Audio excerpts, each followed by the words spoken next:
ओ भैया थोड़े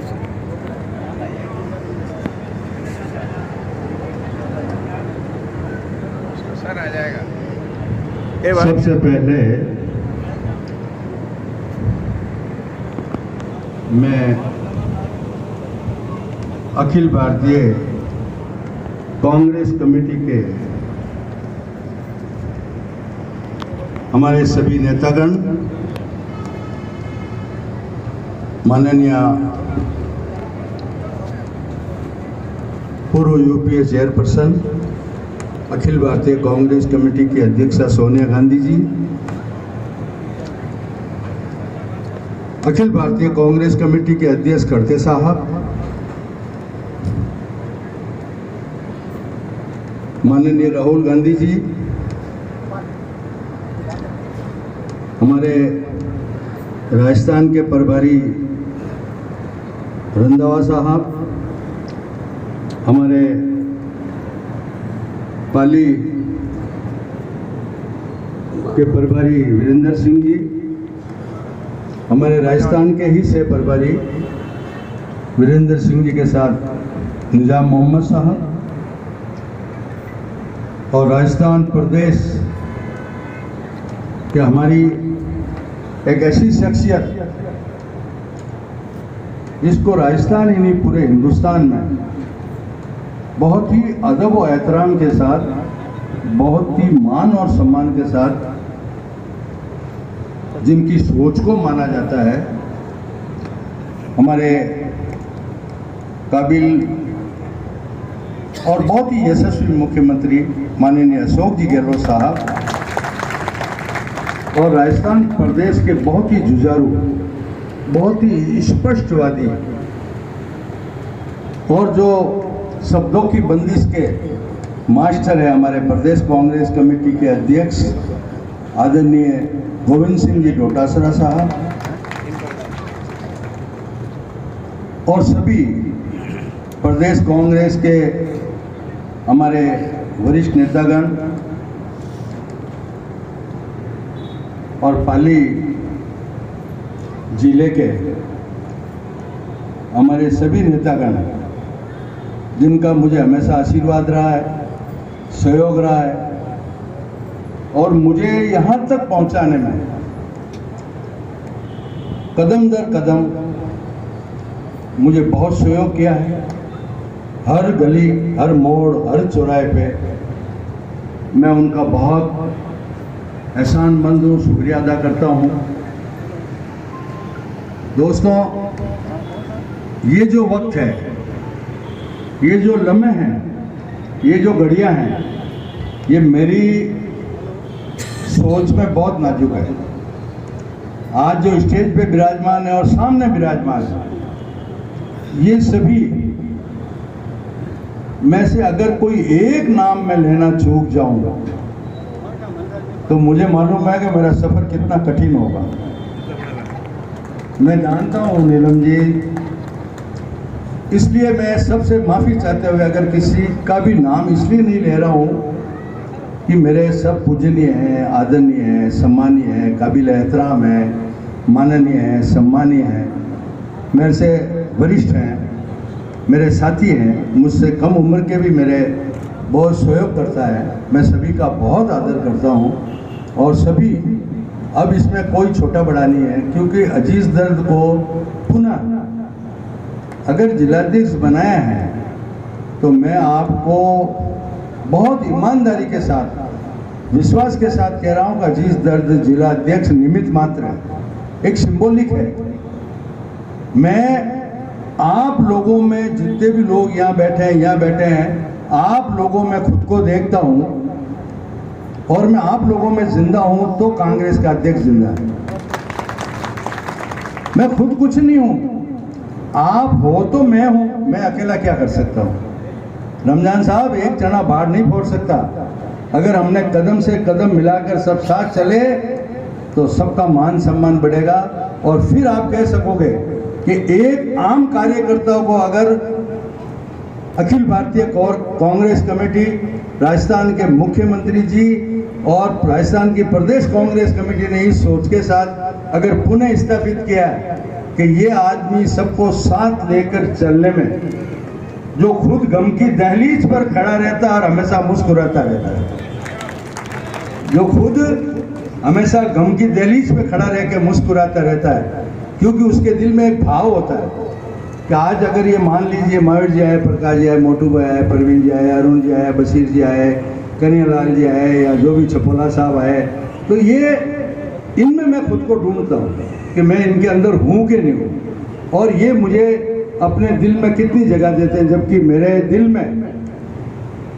में जो भी तिरंगा लेके चलता है, जो भी तिरंगे के साए में पलता है, जो भी मोहब्बत से पेश आता है, मैं समझता हूँ कि उससे बड़ा मेरा कोई नहीं है। मैं बच्चे में भगवान का रूप देखता हूँ।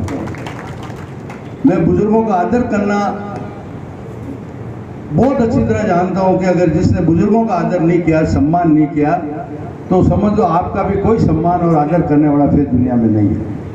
तो दोस्तों, मैं यहाँ कोई सीख देने के लिए खड़ा नहीं हूँ, लेकिन इतना जरूर कह सकता हूँ कि जो मुझे परसों बुलाया था और पहले दिन शहजाद शेख साहब कहाँ हैं, हमारे आसिफ साहब और सब ये साथ थे, जयपुर में स्पष्ट शब्दों में मुझे कहा गया है कि आपको सिर्फ और सिर्फ काम करना है और कांग्रेस के लिए काम करना है, आपको देखना है ईट बट ये वो वगैरह वगैरह। अगर आप जितने भी जिलाधीश नए जो 25 बनाए और 13 पहले हैं, पूरे राजस्थान में सिर्फ 2 जिलाधीश बाकी है, तो उन्होंने कहा कि हम जितने भी प्रदेश सचिव, प्रदेश महामंत्री, प्रदेश उपाध्यक्ष और जिलाध्यक्ष जितने भी बनाए, वो सब सिर्फ काम काम काम करेंगे और दूसरी बातों पे ध्यान नहीं देंगे। और नहीं तो कभी भी एक चिट्ठी आ सकती है कि आपकी सेवाएं समाप्त की जाती है। क्या चिट्ठी आ सकती है? प्रवीण सिंह जी, क्या चिट्ठी आ सकती है? विक्रम में आ जाते सिंह जी, कहाँ गए हो? सलीम साहब और महावीर जी, पूर्व चेयरमैन फालना, ये पीर साहब, ये एक चिट्ठी आ सकती है सिर्फ कि आज से आपकी सेवाएं समाप्त की जाती है गोवर्धन भाई, और एक पल लगता है। तो मैं समझता हूँ कि मैं आपके साथ कंधे से कंधा मिलाकर और कदम से कदम मिला के चलूँगा और सबको एक निगाहों से अगर देखूँगा, और मेरी सोच में सिर्फ और सिर्फ कांग्रेस कैसे कामयाब हो, कांग्रेस का परचम हम कैसे ले रहे हैं। जिस तरीके से जब हम जयपुर या दिल्ली जाते हैं, जब नेताओं के सामने खड़े होते हैं, तो हल्की सी अरुण जी हमारी आंखें नम होती है, हमारी पलकें झुकी हुई होती है। उसकी वजह ये होती है कि हम बहुत ही जिम्मेदारी के साथ पदों पे रह करके और वहाँ जाकर के सीना तान के खड़े होते हैं। हमारा ये काम नहीं होता है, वो काम नहीं होता है, सरकार में हमारी क्या भागीदारी है। वो धीमे से कहते हैं कि सरकार में जिले की क्या हिस्सेदारी है, सरकार में आपकी जिले की क्या हिस्सेदारी है। उस वक्त हमारा चेहरा देखने लायक होता है। तो दोस्तों, मैं आपको एक और बहुत शुभ समाचार देने जा रहा हूँ। ये सभी नेता लोगों के आशीर्वाद से, इनके सानिध्य में जितने भी लोग बैठे हैं, ये एक बहुत बड़ी ताकत है मेरे भाई। ताराचंद जी, बहुत बड़ी काबिलियत है जो यहाँ तक पहुँचे हैं। कोई किसी को इशारे से ऊपर नहीं चढ़ा सकता, कोई सीढ़ियाँ नहीं चढ़ा सकता, उसको कदम खुद बढ़ाने पड़ते हैं। ये बहुत बड़ी शख्सियत है जो यहाँ विराजी है। मैं सबका बहुत आदर करता हूँ, बहुत सम्मान करता हूँ। मैं सिर्फ इतना ही कह सकता हूँ आपको एडवांस में खुशखबरी जो मेरी आत्मा में, जो मेरे मन में, जो मेरी सोच में सोहन सिंह जी जो आ रही है, वो ये आ रही है कि राजस्थान की सरकार फिर कांग्रेस की बनेगी।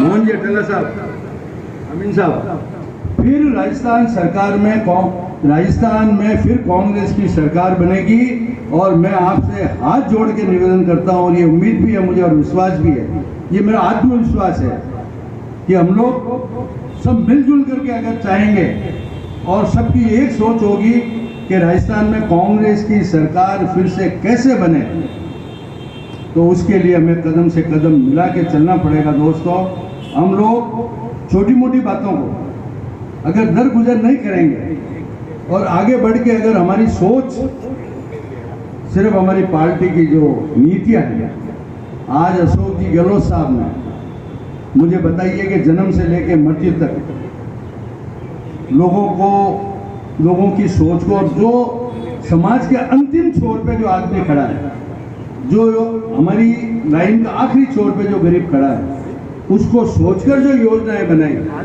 और जिस तरीके से सुविधाएं लोगों को मिल रही है, मैं आपको एक बहुत गहरी बात कहना चाहता हूं दोस्तों कि जिस कोई व्यापारी भी बहुत बैठे हैं, नाराज मत होना, जिस आदमी की फैक्ट्री हो फर्स्ट क्लास, अच्छी किराने की दुकान हो, चाहे वो बहुत बेहतरीन नौकरी करता हो, लेकिन फिर भी बात अगर अच्छी लगे तो तालियां चाहूंगा मैं आपकी। ये तालियां आपकी मेरे लिए बहुत बड़ा संबल है, मेरी बहुत बड़ी ताकत होगी कि अगर मेरी बात अच्छी लगे तो।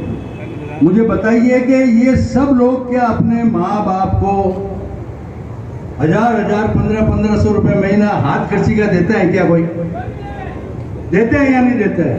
नहीं देते हैं। अशोक गहलोत देता है, अशोक गहलोत जी देते हैं। आज गर्मी की छुट्टियों में जब बेटियां घर आती है, दो साथ आते हैं, तो बुजुर्ग नाना नानी पोता पोती जब छुट्टियों पे घर आते हैं, तो बुजुर्ग दादा दादी वो बेटे से इंतजार नहीं करते हैं मुझे बेटा 1000 रुपये देगा, मैं योजना दूंगी और मेरे पोता पोती को खर्ची के 50-100 रुपये दूंगे। वो अपने जेब में हाथ डालते हैं और फट 100 रुपये निकाल के दोती और पोता पोती को देते हैं, और वो बच्चे खुश होकर चॉकलेट खरीद के कहते हैं नानेरा गए थे, दादेरा गए थे। ये सोच, आज 25 लाख का बीमा और 10 लाख का एक्सीडेंटली बीमा, ये कहां से आया, कैसे आया? ये कहीं ना कहीं दर्द महसूस हुआ। आज भाई सगा भाई भी सगे भाई के लिए 25 लाख का बीमा जाकर के नहीं करवाता है। इकबाल साहब, कोई भी भाई अपने भाई के लिए साल के 25,000 रुपए बीमे के खर्च नहीं करता है, लेकिन अशोक जी ने व्यवस्था की। लोग रोज आते हैं, एम्स में भेजते हैं हम लोग पाली से, बेइंतहा लोग भेजे हुए, और बेइंतहा लोग जिनका चिरंजीवी भी नहीं बना उनको भी मदद मिली। ये जावेद साहब बैठे हैं, इसके सबूत सैकड़ों लोग आपके सामने। तो मैं आपसे यही कह रहा हूं कि निःशुल्क योजना, दवा योजना निःशुल्क, जांच निःशुल्क और बच्चों की शिक्षा निःशुल्क, क्या क्या नहीं किया। अब हमारा भी तो दोस्तों कोई फर्ज बनता है यार, हमारा भी तो कोई फर्ज बनता है कि सरकार में हमारी हिस्सेदारी कैसी हो। लकारा साहब, हमारी भी हिस्सेदारी बहुत जरूरी है, ये हमारी जवाबदारी है। रिकब साहब, ये हमारी जवाबदारी है कि हमारी हिस्सेदारी हम कैसे सुनिश्चित करें जी। और इसके लिए हम तभी आगे बढ़ सकते हैं जब मन में एक भाव हो, एक हमारी सोच में एक तब्दीली हमको लानी पड़ेगी। हम लोग उस दौर में जी रहे जब दुनिया कहां से कहां पहुंच रही है। मैंने क्या, कौम 36 कौम को साथ लेकर के ये कांग्रेस पार्टी बनी है। इसकी सोच में 36 कौम, आप इसको एक बिरादरी और वर्ग से बाहर निकाल के सोचो। कांग्रेस की एक सोच, क्या देश को आजादी दिलाने में कांग्रेस के लाखों लोगों ने कुर्बानियां दी, हजारों उलमाओं ने कुर्बानियां दी, आलिमों ने कुर्बानियां दी। तो ये सोच के नहीं दी थी कि कौन जाति का क्या होगा, सिर्फ ये था कि हमारा राष्ट्र कैसे आजाद हो, हम गुलामी की जंजीरों को तोड़ करके कैसे बाहर आए, और उसमें कुर्बानियां देनी पड़ी। त्याग, तपस्या और बलिदान का बहुत बड़ा सबूत है हमारी कांग्रेस। इंदिरा जी, राजीव जी, सरदार बैस सिंह जी, और क्या हस्तियां गुजरी है।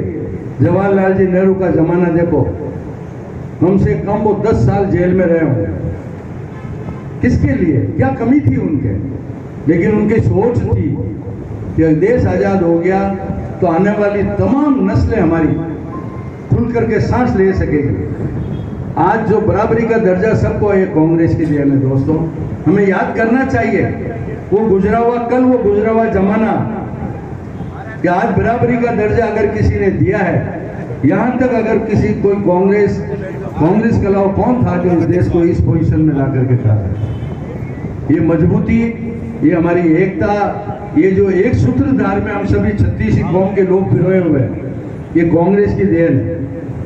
मैं ज्यादा नहीं बोल के, क्योंकि समय हो रहा है, मैं सिर्फ इतनी गुजारिश आपसे करना चाहूंगा कि हो सकता है मैं गलत हूं, मेरी कमरू भाई से नहीं बनती हो, इब्राहिम साहब के मुहरे से नहीं बनती हो, मोटू भाई की प्रकाश जी से नहीं बनती हो, प्रकाश जी की महावीर जी से नहीं बनती हो। एक मिसाल है, लेकिन दोस्तों कांग्रेस से तो बनाकर चलो यार, कांग्रेस से तो बनेगी आपकी, क्यों? कांग्रेस एक बहुत बड़ी सोच है, सोच भी नहीं, एक ऐसा आंदोलन है दोस्तों जिसने आजादी से लेकर के आज तक हमको जो है इस दहलीज पे पहुंचाया। मैं आपसे बार बार 1000 बार हाथ जोड़ के रिक्वेस्ट करता हूं कि हो सकता है मुझसे भी कोई गलती हो।